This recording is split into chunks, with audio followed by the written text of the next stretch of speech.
Ćao svima, u ovom tutorialu ću vam pokazati kako da u Photoshop CS6 ili CS5 ubacite gradijente, paterne, shape-ove, stylove ili brushove.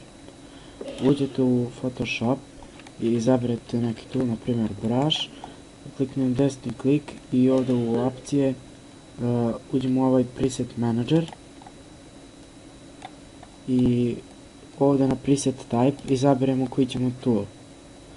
Na primjer izaberemo shape i ovdje sa strane imamo load, kliknemo tu i otvorit će nam se novi prozor u kome ćemo da tražimo shape-ove. Samo izaberemo neki shape i kliknemo load. I kao što vidite dodali smo ove shark shape-ove, idemo done, uđemo u shape, izaberemo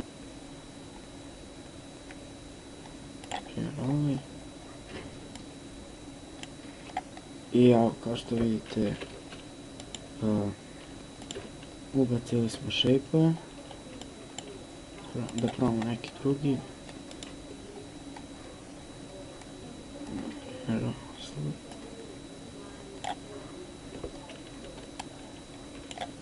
I ako hoćete da dodate na primjer neki drugi nešto drugo, idemo opet u podešavanje, ovdje je preset menu i izaberemo ovdje isto šta ćemo da izaberemo, a možemo i ovako na jedan lakši način.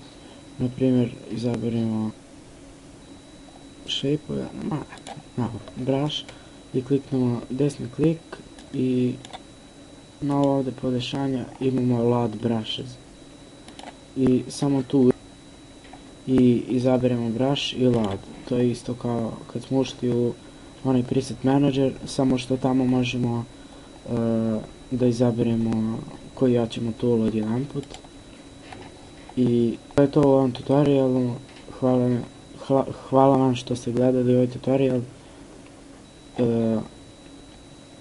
Subscribeujte, komentarišite, lajkujte moju stranicu na Facebooku. Ćao!